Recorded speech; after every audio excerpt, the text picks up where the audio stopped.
bagikanlah harta peninggalan itu secepatnya. Bila ada yang meninggal di keluargamu, dia mempunyai harta peninggalan, maka bagikanlah harta peninggalan itu secepatnya. Kapan secepatnya teh? Ya, Rasul tidak menyebutkan hari ke-7, hari pertama, hari ke-40 atau setelah hari ke-40. Artinya bebas kepada kita. Bahkan Pak Bu, ada yang lebih hati-hati tuh, sekarang meninggal dikubur langsung dihitung. Apakah itu tabu? Salah? Tidak. Bagus justru. Kenapa? Untuk menyelamatkan beban mayit dari hartanya. Jadi kalau ada meninggal di keluarga kita, secepatnya ngariung. Biasanya kalau di hari 1, hari 2 mah masih lengkap ya. Misalkan anak kita ada yang di Jakarta, ada yang di Bandung, ada yang di Surabaya, biasanya masih kumpul. Waktu itu cepat. Mungkin waktu itu yang bukan dibagikan mungkin. Bukan dibagikan. Betul Pak. Bukan dibagikan, tapi kesepakatan bahwa kita akan mengambil hak almarhum menjadi hak kita. Sepakat itu dengan sistem waris, karena pesan Rasul demikian ya.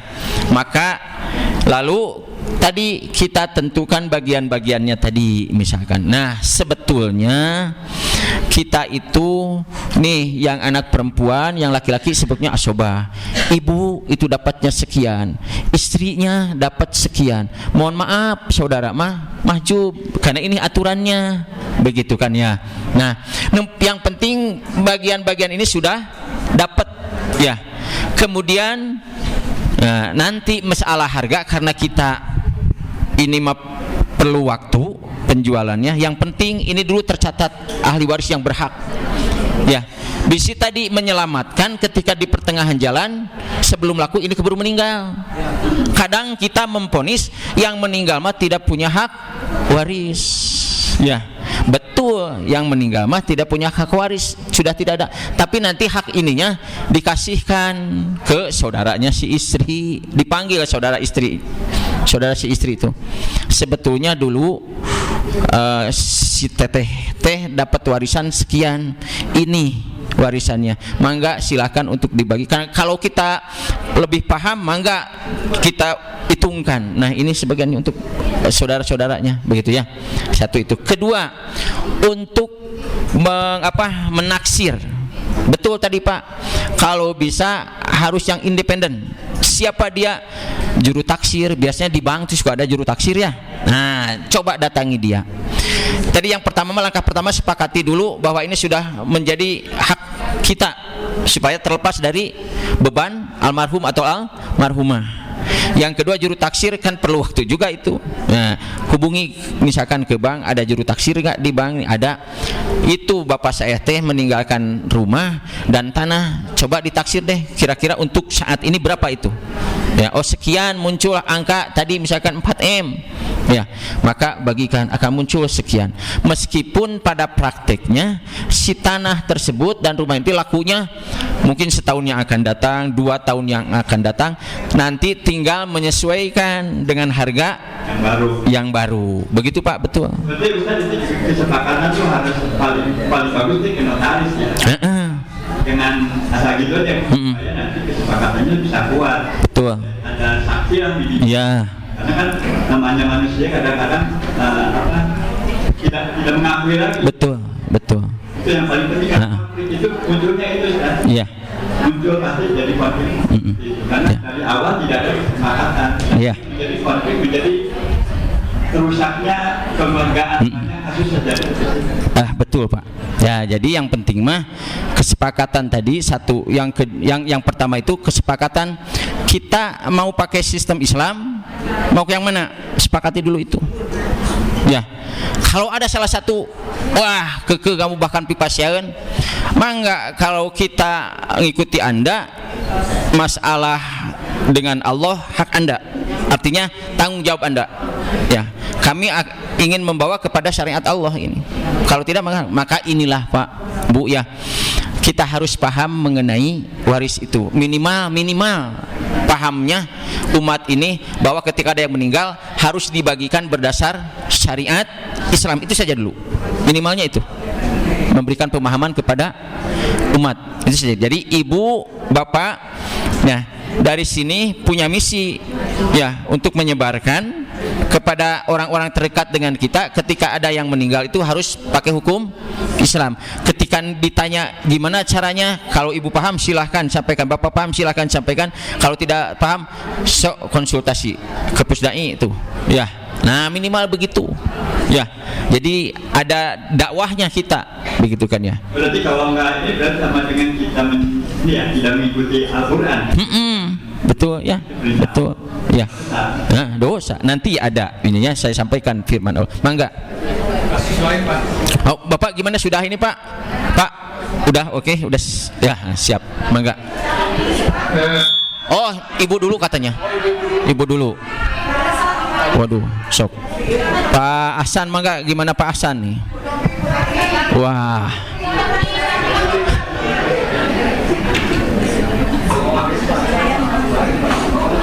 Assalamualaikum warahmatullahi wabarakatuh. Waalaikumsalam warahmatullahi wabarakatuh. Mangga Bu. Saya mau bertanya yang berlawanan dengan bapak-bapak ini. Begini, tadi ada iklan, ada dijelaskan mengenai hak-hak mayit.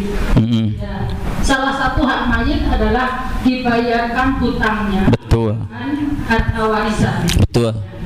Pertanyaan saya adalah, bagaimana jika hutang si mayit itu jauh lebih besar dengan harta warisannya? Betul.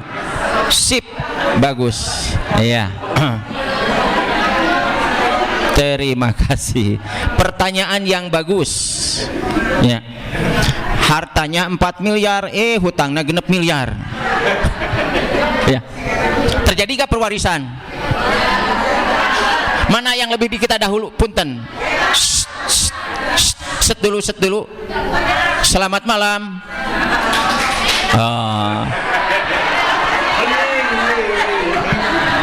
Selamat malam.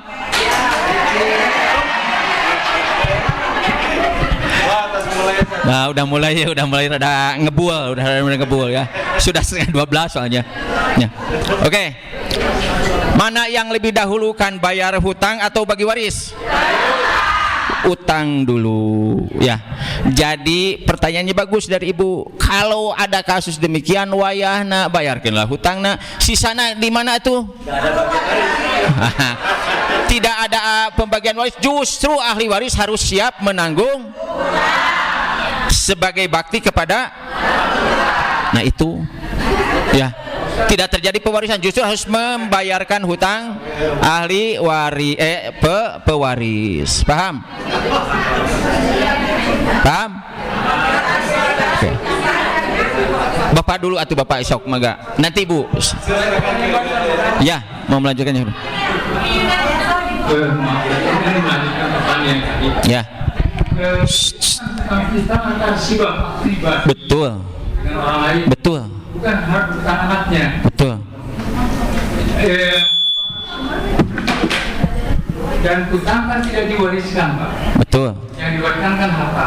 Jadi karena hutang tidak diwariskan, saya kembali ke awal tadi bahwa apabila seseorang yang tidak punya saudara itu tidak punya ahli waris meninggal, uangnya dikasihkan ke baik. Betul.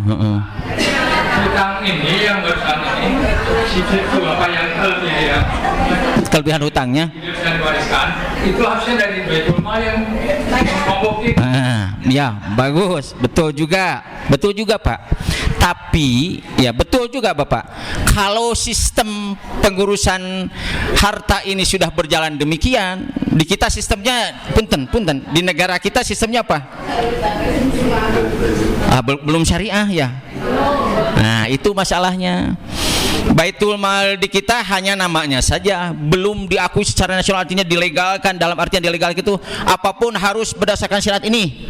Tidak ya, masih ada yang konvensional, justru konvensional yang dipakai di negara ini, gitu kan. Kalau sistem besarnya iya betul harus dari tanggung jawab syariah. Tapi ya alangkah lebih baiknya ketika ahli waris dalam arti misalkan anak, begitu kan ya, itu berbakti kepada orang tua, lunaskan. Maka punten, ketika ada yang meninggal kan suka menyampaikan ya ahli perwakilan dari ahli waris, Bapak Ibu hadirin, apabila almarhum bapak saya ini ada kaitan utang piutang, mangga silakan datang kepada kami, begitu kan ya. Artinya siap tanggung jawab, dan mulai hari ini almarhum bapak saya tidak punya utang, artinya sudah di handle oleh kami. Atau yang mewakili itu nanya kepada ahli waris, kepada anaknya, bagaimana nih ahli waris, anak-anaknya siap mereka? Oh, itu mah harus siap. Memang tidak diwariskan hutang itu, gitu ya, tidak diwariskan ya. Tapi alangkah baiknya kalau si anak itu bentuk bakti melunasi ya. Pak, betul. Saya harus dipastikan dulu secara hukum ya. si anak tidak bertanggung jawab pada bapaknya. Ya. Tetapi kalau anaknya berbaik hati, bersedekah, beramal baik, sangat baik. Ya. Tapi kewajiban ya. Tidak bisa dipaksa. Iya. Nah, tapi harusnya sebetulnya kewajiban si anak ya sebagai bakti kepada orang, karena bakti kepada orang itu, orang tua itu wajib. Ya, kesana itunya apa namanya? Apa istilahnya? Dasarnya ke sana ya. Kiasnya. Berbaktinya itu yang wajib, begitu kan? Berbaktinya itu yang berwajib, wajib. Secara hukum positif memang tidak ada kaitan. Secara hukum syariat ada. Mayat kan gitu kan. Dan harus dipenuhi oleh si itu. Kenapa wajib berbakti? Ya, itu baktinya itu yang mesti dilakukan ya. Masa kita tega kepada orang tua? Ya, yang namanya hutang itu punten, itu akan terus sampai hutang itu belum terlunasi. Si mayit itu sampai kapanpun akan menjadi beban si mayit. Ya, bahkan tidak akan terima ya itunya ruhnya, begitu kan? Kasihan kita kepada orang tua kalau begitu. Bakti ya. Mangga ibu tinggal setengah jam lagi, atau ya, nanti yang di belakang, mangga ibu. Terima kasih. Assalamualaikum warahmatullahi wabarakatuh. Waalaikumsalam warahmatullahi wabarakatuh. Tadi Pak sudah disebutkan bahwa yang mendapatkan hak waris itu ini termasuk istri. Nah, istri, misalnya istri nikah secara siri, tapi dalam pernikahannya itu 1 tahun dia meninggalkan rumah. Walaupun tidak terjadi talak, sudah meninggalkan rumah 1 tahun. Apakah itu masih punya hak untuk mendapatkan waris? Si istrinya yang meninggalkan, gitu kan ya. Jadi si bapak ini menikah dengan seorang perempuan secara siri. Kemudian si perempuan ini meninggalkan si bapak ini, ya, udah 1 tahun, itu kan ya. Itu bagaimana? Masih punya hak waris nggak? Lihat di buku apa? Buku nikah ya. Kalau sudah demikian maka kalau suami yang meninggalkan begitu, gitu kan ya. Artinya si istri bisa datang ke KUA ya, maka baginya terguna. Jadi hanya saksi saja Pak sama mahar. Ya, tapi karena meninggalkannya itu berarti sudah dengan sendirinya terjadi talak, gitu kan ya. Tinggal nanti kejar, masih talak 1, bisi si itu masih mau. Kalau misalkan udah gak mau si suaminya ini, maka sudah dengan sendirinya terjadi talak, begitu kan ya. Maka sudah terjadi sebetulnya kalau si suaminya meninggal, begitu ya. Gugur ya. Karena meninggalkan tanpa alasan yang dibenarkan, gitu kan ya. Untuk apa dia meninggal? Si ibu dulu kasihan ibu-ibu, mangga. Ibu-ibu dulu. Assalamualaikum warahmatullahi wabarakatuh. Waalaikumsalam warahmatullahi wabarakatuh. Pak Ustadz, saya mau tanya ya, bapaknya masih ada, anak pertama laki-laki meninggal, punya cucu, apakah cucunya masih bisa dapat warisan atau tidak? Si bapaknya masih ada Ya. Anaknya? Anak pertamanya laki-laki meninggal, punya cucu. cucu itu masih punya warisan. Cucunya laki-laki, anak yang meninggal. Artinya si mayit ya punya bapak. Ya. Terus si mayit itu punya cucu gitu. Ya. Cucu. Mayit itu punya anak. Bukan. Makanya awas. Yang dikatakan cucu itu yang kaitannya dengan si mayit, anak. Ya. Terus yang ditanyakan ibu?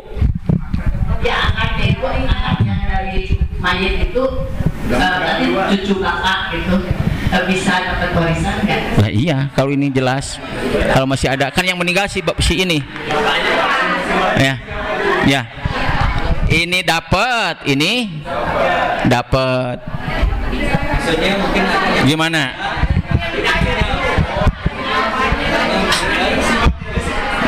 Anaknya meninggal.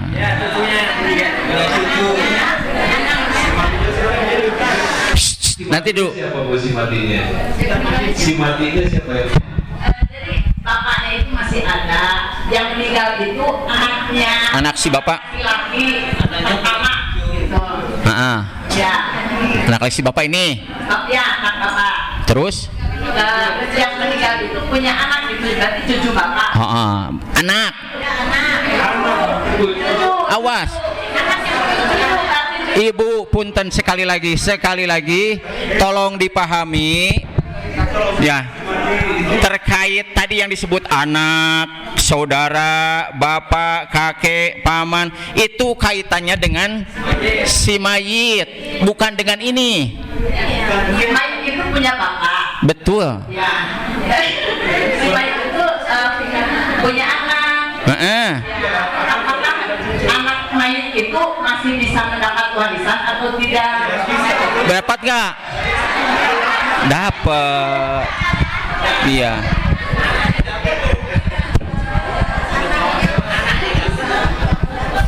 Kan begini ya, punten. Bapaknya masih ada, anaknya ada, dapat nggak anaknya? Dapat. Kalau laki-laki berapa? Asobah bapaknya 1/6. Mangga. Ya.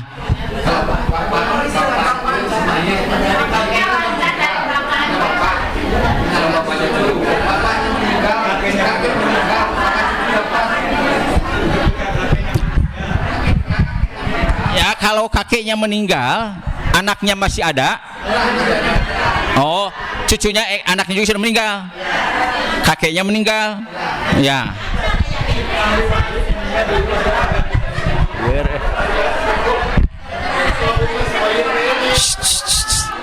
Oke, benar. Sip. Harap tenang dulu, harap tenang. Harap tenang dulu, punten. Si A ya punya anak, si B punya anak, si C ya, si C punya anak, si D. Mana yang meninggalnya? Si B.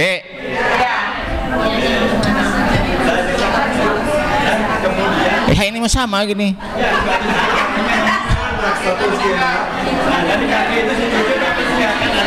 Ini kakek. Si A meninggal. Oh, si C. Oke. Sip. Punten. Harap tenang. Ya. Anak-anak ini udah meninggal duluan. Sekarang ini udah meninggal duluan kan maksudnya. Sekarang yang meninggal ini Pak, ini dapat nggak?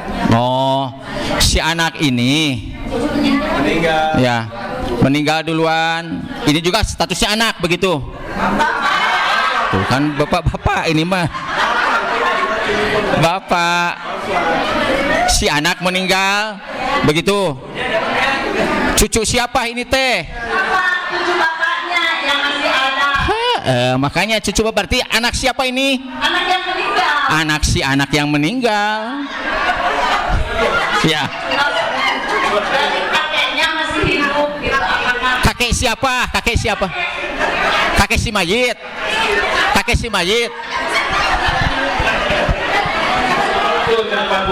Sok, Bu. Bisi salah saya. Maaf ya Pak Ustaz ya. Mangga. bapaknya masih ada. Bapaknya masih ada. Anaknya udah meninggal. Anaknya Sama laki-laki. anak laki-laki yang pertama. Ya. Yang meninggal ini punya anak. Ini Cucu bapak. cucu si bapak. Ya. Apakah cucu ini masih bisa dapat warisannya dari bapak karena anaknya udah meninggal?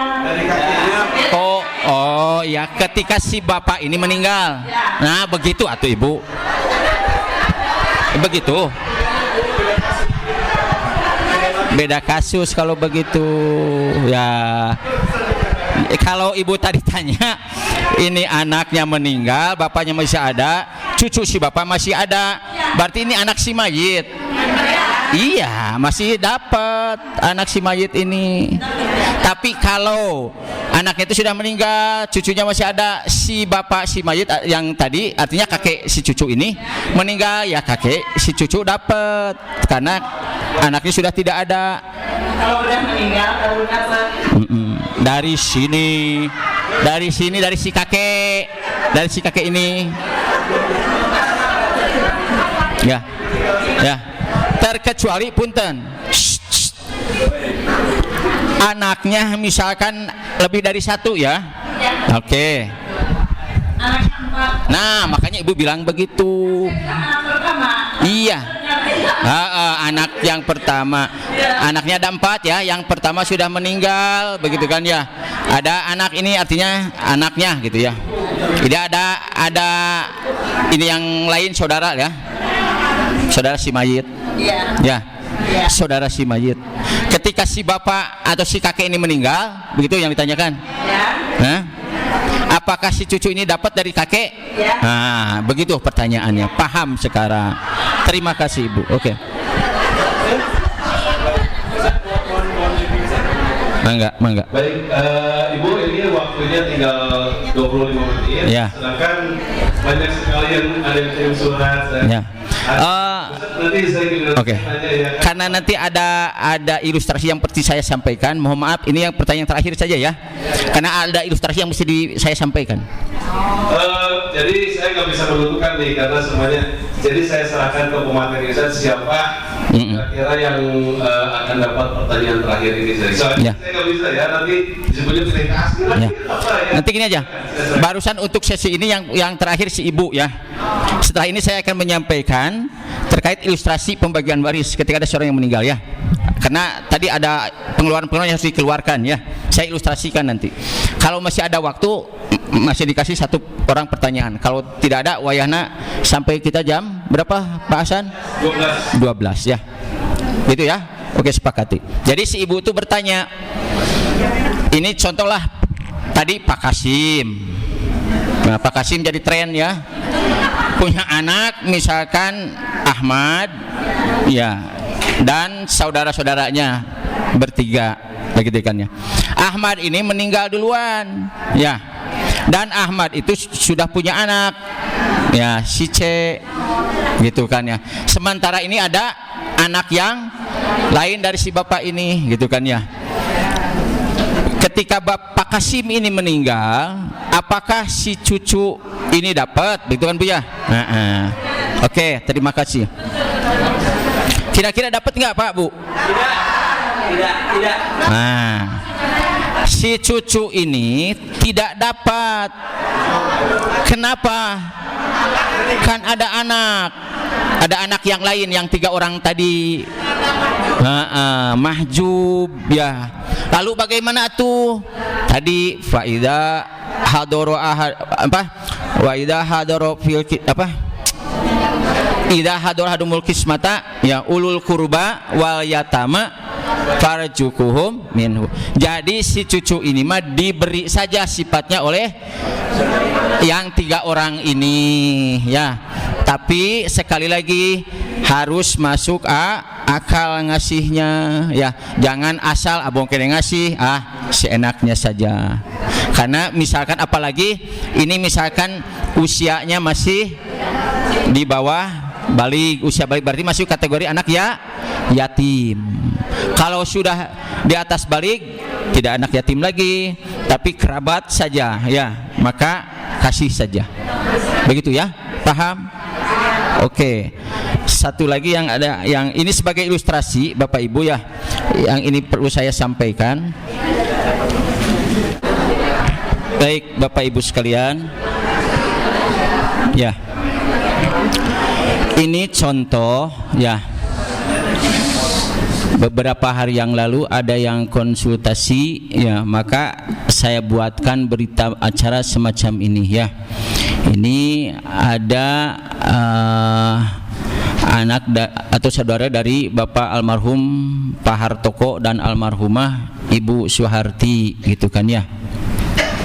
Ya. Ini apa namanya? Menyampaikan informasi bahwa Ibu Suharti menikah dengan Bapak Hartoko, seorang duda beranak 3, 1 laki-laki dan 2 perempuan. Dari pernikahan ini mereka dikaruniai seorang anak namun meninggal dunia pada saat masih berusia 2 bulan. Kalau meninggal itu punya hak waris tidak? Tidak ya. Nah, kemudian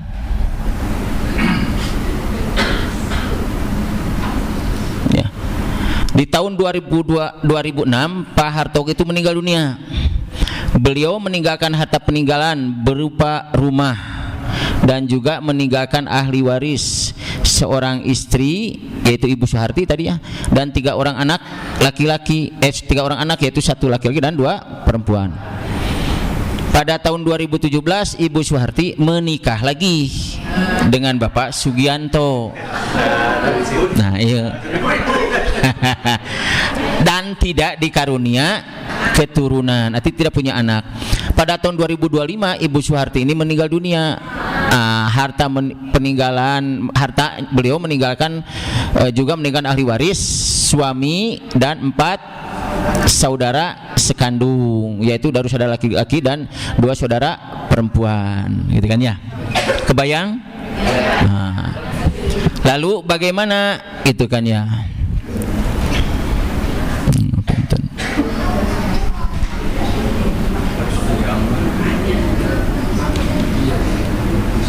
Nah, supaya adil dalam pembagiannya, maka harta peninggalan tadi karena berupa rumah ya, nah, harus dikonversikan terlebih dahulu kepada nilai rupiah. Makanya tadi ditaksir saja dulu ya, ditaksir dulu nih supaya muncul nilai rupiah. Setelah didapat nilainya maka dilanjut pada proses tahapan berikutnya ya. Namun sebelum dilakukan proses pembagian berdasarkan hak masing-masing ahli waris, ada beberapa hak almarhum atau almarhumah di dalam harta peninggalan yang disebut 1. Biaya pengurusan jenazah, pemisahan. Kemudian 2. Dilakukan proses pemisahan harta masing-masing. Apabila dalam harta peninggalan almarhum Bapak Hartoko, ini kasus Bapak Hartoko dulu, ada campur harta saham Ibu Suharti. Tujuannya supaya harta ya, nah, harta yang dibagikan kelak dalam keadaan bersih, tidak tercampur dengan hak orang lain. Kemudian melunasi utangnya apabila ada, menunaikan wasiatnya apabila ada, memberi anak yatim atau kerabat yang menghadiri pembagian waris, tadi dasarnya Anissa, membayar segala jenis pengeluaran yang berkaitan dengan pengurusan harta peninggalan seperti biaya notaris ya, biaya konsultasi tadi, juru taksir ya, bayar itu kan, tidak berbayar. Menunaikan zakatnya apabila harta peninggalan telah mencapai nisabnya. Sekali lagi tujuannya supaya dibagikan adalah dalam keadaan bersih. 1 itu. Yang kedua, kalau zakat ini diminta sudah dibagikan ya, itu bagaimana konsepnya? Itu si ahli waris itu akan merasa dikurangi ya. Nah, tapi kalau di awal tidak akan merasa dikurangi ya. Nah, seperti itu ya. Kemudian setelah poin tersebut di atas ditempuh, baru menginjak pada proses pembagian harta peninggalan. Nah, berdasarkan 11-12 tadi ya. Pembagiannya sekarang, karena ahli waris yang ditinggalkan oleh adalah seorang anak kandung perempuan dan seorang anak kandung laki-laki ya, harta peninggalan tersebut semuanya menjadi hak mereka berdua, itu kan ya. Kemudian ada istri gitu kan ya.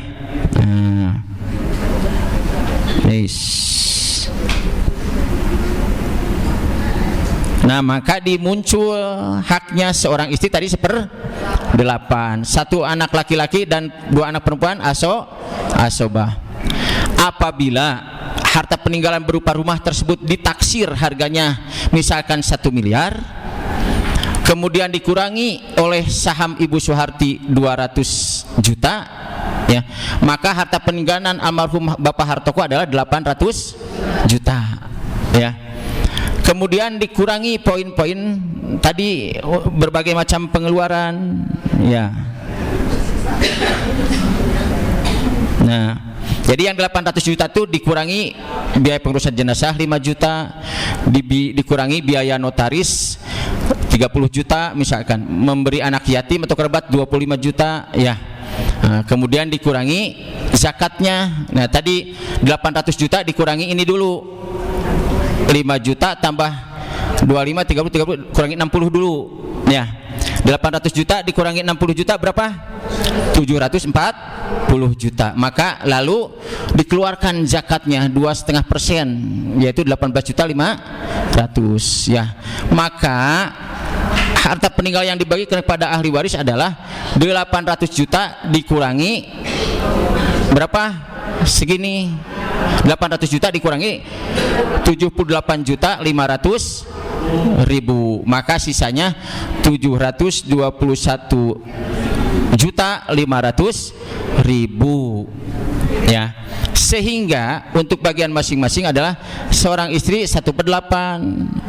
Jadi 721 dibagi 8 muncul angka 90.187.500 rupiah. Ini hak waris Ibu Suharti selaku istri Bapak Hartoko, ya. Lalu 3 orang anak yaitu 1 laki dan 2 anak perempuan, sisanya yaitu sebesar 631 juta sekian, ya. Betul. Lalu berdasarkan An-Nisa ayat 11, yusikumul bi'audikum lidzakari mislu hadzil unsayain, maka anak laki-laki dapat 2 bagian, 1 kali 2 2 anak perempuan kali 1 2, maka dijumlah jadi 4, 2 tambah 2 4, maka 631 juta sekian dibagi 4 akan muncul 315 juta sekian. Ini untuk hak anak laki. Anak perempuan akan muncul 157 juta sekian per orangnya, begitu, ya. Paham? Nah, ini kronologis yang Bapak Hartoko, ya. Jadi seperti itu. Paham, ya? Jadi harus dikurangi dulu oleh berbagai macam pengeluaran tadi, ya. Kira-kira ada apa yang menjadi bentuk pengeluarannya? Biaya jenazah ada, itu mah pasti, ya. Nah, kemudian utang kalau ada, kemudian wasiat barangkali kalau ada, gitu kan, ya.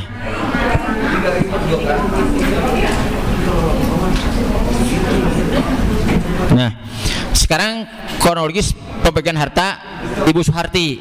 Tadi mah Pak Hartokonya, ya. Nah, Ibu Suharti meninggal dunia 2025. Beliau meninggalkan ahli waris, suami dan 4 saudara kandung, yaitu 2 laki dan 2 perempuan, serta harta peninggalan yang terdiri atas saham pada harta peninggalan Bapak Hartoko dan hak bagian warisnya. Tadi sahamnya 200 juta, ya. Nah, kemudian hak warisnya 90 juta sekian, maka muncul angka harta peninggalan beliau itu 290 juta sekian. Lalu dikurangi misalkan poin-poin berikut. Ada biaya jenazah 5 juta, memberi anak yatim 1 juta misalkan, zakatnya 290 sekian dikurangi 6 juta, maka akan 284, maka zakatnya 7.105.000, ya. Dengan demikian harta peninggalan itu yang dibagikan 290 sekian dikurangi 13 juta sekian, maka 277 juta sekian, ya. Lalu untuk hak masing-masing, ya. Suami setengah, karena si ibu tidak punya anak, ya. Nah, kenapa? Anak dari suaminya. Oh enggak, karena itu kan tadi penyebab pewarisan itu apa? Pernikahan nasab. Yang sah, nasab, ya. Dia nasab dia bukan. Ya. Kemudian 4 saudara sekandung, sisanya ya. Jadi setengah dari ini suaminya punya hak 138 juta sekian. Untuk yang saudaranya sekian. Nah, cuman tadi karena ada laki dan perempuan, berarti dibagi berapa ini? Nah, dibagi 6. Saudara laki-laki sekandung 2 dikali 2, maka dengan 2 kali 2 4. Ya. Salah, bukan 4, bukan 2, itu 4 ini ya. Punten ya. 2 kali 2 kali 1 2. Berarti tadi itu berapa ini? 6 tambah 2 ya. 6 tambah 2 ya. 8, punten ini salah. Berarti ini per 8 ya. 4 tambah 2 betul 6 ya. Nah, betul ini 6 ya, cuman terbalik ya. Ini di sini, ini 2 di sini ya. Jadi ini 6 betul. Nah, maka untuk saudara laki-laki itu dapat sekian. Ya. Untuk yang perempuan dibagi sekian, dibagi 2 orang. Ya, begitu. Kalau yang anak saudara perempuan laki-laki 69 dibagi 2, maka akan segini ya besarannya per orangnya. Kalau yang saudara perempuan per orangnya akan dapat berapa? Seperti itu. Ya, paham ya? Nah, begini caranya. Maka dibikinkan demikian. Jadi dibikinkan ilustrasi dulu ya, supaya menjadi pegangan bagi masing-masing ahli waris kita. Itu diperbanyak, harus ditanda tangan ya. Nanti di berita acara itu misalkan ahli waris siapa-siapa saja, kalau bisa ada saksi boleh ya. Misalkan paman kita saksi gitu kan ya, atau Pak RT atau siapa, supaya kuat gitu kan ya, bahwa kita udah sepakat nih perbanyak ya, masing-masing tanda tangan di atas meterai supaya berkekuatan hukum. Kalaupun nanti suatu saat salah satu dari ahli waris kita itu ada yang tidak setuju, kan ini sudah setuju kemarin ya, diperlihatkan. Jadi harus dibikinkan begitu supaya kuat ya, bukan apa-apa untuk menjaga kedepannya, begitu ya. Paham Bapak Ibu? Oke. Nah, itu barangkali ya sebagai contoh ilustrasi pembagian waris ya. Memang Bapak Ibu ketika bicara masalah waris itu luar biasa ya. Ini ada 100 ada 106. Saya kira semua punya masalah yang ingin ditanyakan akan 106 juga. Mungkin ada yang sama, mungkin ada yang berbeda. Nah, catatan biasanya yang jadi masalah di dalam pembagian waris, satu dalam hal menentukan harta peninggalan ya. Kedua dalam menentukan apakah si A, si B, si C itu dapat atau tidak, gitu kan ya. Kemudian apalagi kalau kayak tadi barusan Pak Hartoko ini membawa anak, gitu kan ya. Belum, apalagi misalkan lama waktunya belum terjual. Makanya tadi kalau kayak Bapak tanyakan bagaimana, harus dibikinkan ilustrasi dulu ya, supaya jelas. Sebab kalau nunggu laku rumah itu ya keburu ada yang meninggal yang padahal dapat hak, begitu kan ya. Atau tadi akan jadi masalah nanti yang tadinya anak Pak Handoko ya, anak Pak Handoko itu minta bagian dari ibu, hak Ibu Soeharti, padahal tidak, ada dia mah anak Pak Handoko dari istri yang sebelumnya, begitu kan ya. Nah, seperti itu. Berarti kan ini anak sambung Ibu Soeharti, gitu kan ya. Kalau anak sambung karena dia bukan anak kandung, maka dia tidak punya hak waris. Tapi bagaimana tuh? Nah, tadi sifatnya pemberian saja ya. Jadi anak si Pak Handoko tadi dikasih saja, karena tahu nih ada pembagian waktu Bu Soeharti itu, gitu kan ya, kasih saja, gitu kan ya.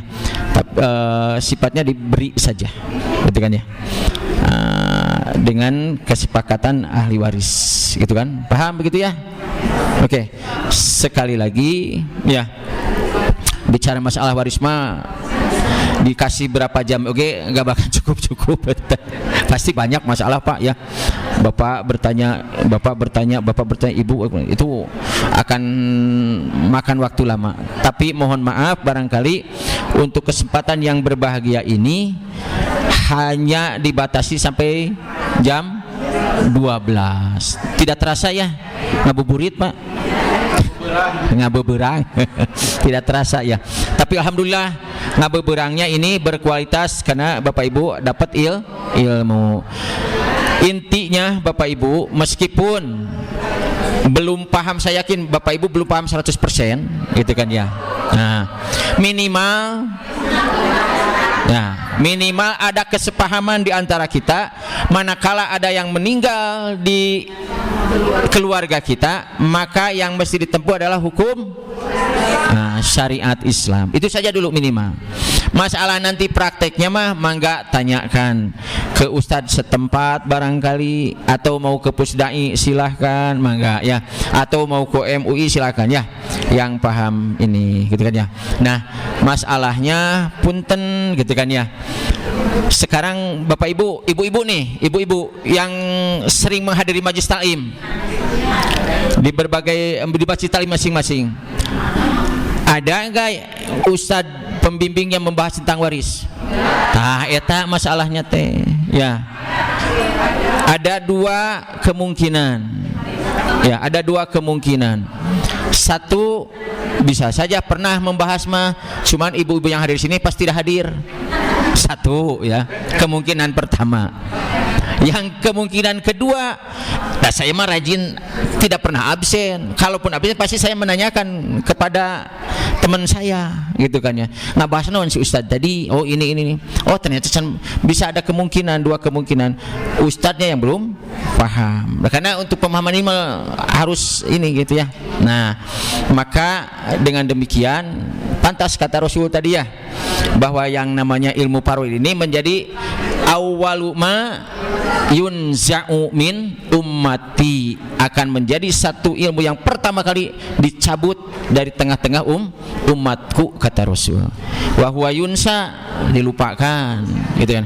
Karena punten masih belum begitu banyak, belum merata ya, belum merata, para ustadz juga belum merata semua untuk memahami waris ini, begitu masalahnya ya. Memang harus ada pelatihan, betul ya. Nah gitu saja barangkali, mangga. Nah sebetulnya Bapak, betul Pak, ada bagaimana dengan gonogini gitu kan ya. Sebetulnya secara syariat, dalam syariat Islam itu tidak ada masalahnya gonogini. Ada juga harta milik ya yang bersangkutan, atau saham tadi gitu kan ya, saham. Kalau ada saham, wah ya itu keluarkan ya. Istri ya, suami teh ngabangun rumah ternyata kurang, kata istri teh, Pak ini kebetulan saya teh dapat warisan dari bapak saya ini kurang masuk sama yang ibu saja pakai misalkan gitu kan ya.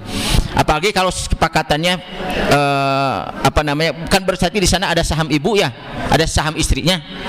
Nah ketika si bapak meninggal itu, yang saham ibunya keluarkan dulu berapa tadi di tanah atau di rumah itu gitu ya. Sebab kalau nanti hanya berpatokan sang istri 1/8-nya, punten, dengan anak lebih besar anak ya daripada istri, artinya ibunya si anak itu lebih kecil daripada si anak. Terjadi ketimpangan. Anak mah dapat 2,8 miliar, nah aris ibu ngan sekian ratus mungkin, atau mungkin 90 ya. Nah lebih kecil di mana ini. Maka itulah, bahkan punten, ini pun meski tidak semua ulama ya, tapi ada beberapa ulama yang menyampaikan seorang istri ini sebetulnya sangat wajar kalau istilahnya syirkatul abdannya itu jasa dikeluarkan, jasa hitung-hitung punten dalam tanda petik, kasarnya buruh lah gitu ya, punten, jasa beliau itu. Anak makan tidak tahu menau dalam mengusahakan usaha itu. Bapaknya yang berusaha, suami usaha gitu kan. Ketika yang mengurus harta itu siapa? Istri. Ibu kan merasakan begitu ya. Nu lieur ngatur pendistribusian ke anak pendidikan, ke suami sabaraha, siapa nu lieur? Istri. Istri ya. Saya pun demikian, Bu. Saya dapat honor, mangga ya, yang ngatur itu istri. Cuman saya mah minta sekian aja. Sok istri yang ngatur. Istri mah lieur, tapi saya mah dengan enaknya kan, saya minta jatah sekian saja. Minimal buat transportasi misalkan. Tapi yang untuk mendistribusikan ke anak pendidikan, untuk jajannya, itu istri saya, bukan saya. Ya, saya nyoba sekali, Bu, saya ingin nyoba 1 bulan saja. Sekali, kata istri saya teh, ya sok emang enggak, ya sabulan puyengnya minta ampun. Ternyata tidak sampai 1 bulan sudah habis tepuguh. Tapi kalau istri 1 bulan bisa masih ada sisa. Kalau tidak juga pas, gitu kan. Bahkan masih ada sisa. Itu hebatnya istri. Tepuk tangan dulu untuk ibu-ibu. Sok bapak-bapak ngurus. Biar Pak, angkat tangan. Kenapa? Nah, berapa persen? Tadi satu itu. Alasannya kenapa? Kalau ketika ada contoh lagi, selain ngurus anak, pan ngurus rumah juga ya. Yang beres-beres rumah, nyapukeun, ngepel terkadang, nyuci piring terkadang. Terus juga kalau ada ngabangun rumah, siapa yang menghadapi? Istri. Nu ngaladenan si tukang saha? Istri. Bapak nama di kantornya, bahkan mungkin di kantornya mah hanya ngorek komputer. Sisa daripada itu karena udah beres pekerjaan, mungkin nongkrong, mungkin ngobrol ngalir kemana-mana. Istri padahal lagi menghadapi si tukang lieur ngurus ieu dahar nage naon si tukang teh karesepna dibere ieu teu dahar, ieu teu didahar, aya teu dibere dahar maknya gitu kan dibere ieu nu ieu mah rebok di seep wae nu ieu mah kurang wae. Nah gitu. Jadi jasa. Nah tadi Bapak bertanya berapa persen dari itu. Nah menurut ulama, sebagian ulama itu alangkah masih baik juga sewajarnya kalau 50% juga ya, 50% juga masih bagus. Alangkah bagusnya kalau 50%. Tapi di bawah itu pun mangga silahkan. Nah kalau istri bekerja bagaimana? Nah itu mah mangga nu istri ya. Kenapa ada istri mah bukan tanggung jawab, tapi ulah depi ka kieu Bu. Istri bekerja, suami bekerja, paing-aing gitu kan ya. Nah, ketika ada suami kurang dalam rumah tangga, ya alangkah baiknya ibu membantu meringankan beban suami. Tapi ketika terjadi pewarisan seperti itu, dan itu mah harta ibu, bukan harta suami. Dari yang wajib mengenapkahi ibu mah suami, bukan sebaliknya. Istri mah sedekah kepada suami, kalau suami mah wajib kepada istri gitu ya. Jadi wayah napaknya bapak-bapak mah, kita bapak-bapak begitu Pak. Jadi kata ulama itu alangkah sewajarnya kalau 50% juga gitu, karena jasanya luar biasa ya. Sok ketika anak da puntennya bapak-bapak mah kita hanya nyieun anak nawe hungkul ya, ketika ngurusnya mulai dari punten tengah malam gitu kan ya. Siapa yang bangun duluan? Ibunya. Kalau bapaknya bangun duluan, ibunya pasti ngaguingkeun, mama itu si ade ngaguak gitu kan ya. Kunaon atuh Pak ku bapak? Bapak mah teu apal. Suku ibu atuh. Ibu nu leuwih ieu gitu kan ya. Kadang begitu kan. Ibu mah, oh ternyata BAB ibu yang ngebersihin. Oh ternyata pingin ASI ibu yang masa ASI ku bapakna atuh. Nah. Tapi bapak bagaimana? Da ku si mamah teh leup deui tidur deui bapakna mah tibra. Kan begitu kadang ya. Nah, seperti jadi perjuangan ibu itu luar biasa. Perjuangan istri itu ya. Tidak akan henti perjuangan ibu mah. Ya, luar biasa. Makanya alangkah kata ulama, sebagian ulama itu alangkah hebatnya kalau atau alangkah wajarnya ketika dikasih dalam bentuk jasa, dan alangkah wajarnya kalau jasa itu adalah 50%. Begitu, Pak. Oke, Bapak Ibu sekalian, barangkali itu yang bisa kami sampaikan pada kesempatan ini. Bapak Ibu kalau ada penasaran apa-apa, mangga silahkan mau bertanya atau apa, atau datang langsung ke sini ya. Nomor HP saya mangga ya 08 ya 31 9802 ya kemudian 0266. Ini nomor saya, mangga ya. Isi ada kasus di rumahnya ingin dikonsultasikan, mangga silahkan ya. Atau ada yang ditanyakan, mangga silahkan. Begitu. Cuman kalau mau datang ke kantor, ke sini ke Pusdai, saya hanya ada dari Senin sampai Jumat di sini ya. Dari jam 8 sampai jam 4 sore. Itu saja ya. Untuk itu saja barangkali Bapak Ibu sekalian ya, terima kasih atas keikutsertaannya. Mudah-mudahan ini menjadi amal baik Bapak Ibu sekalian ya, dan mudah-mudahan sebagaimana sabda Rasul tadi, langkah demi langkah Bapak Ibu sekian sampai rumah dihitung menjadi jihad fisabilillah. Amin ya robbal alamin ya. Selamat siang. Masih lupa, belum selampak. Selamat siang, sore, pagi, malam. Masih ada. Ya, selamat pagi, malam. Masih banyak. Tidak fokus. Saya wajar sudah mau berakhir dan tidak fokus ya. Oke. Sekali lagi terima kasih. Kita tutup dengan doa kafarat majlis. Subhanakallahumma wa bihamdika asyhadu an la ilaha illa anta astaghfiruka wa atubu ilaik. Alhamdulillahirabbil alamin. Assalamualaikum warahmatullahi wabarakatuh. Mangga Pak Ustaz Hasan. Terima kasih. Tepuk tangan dulu.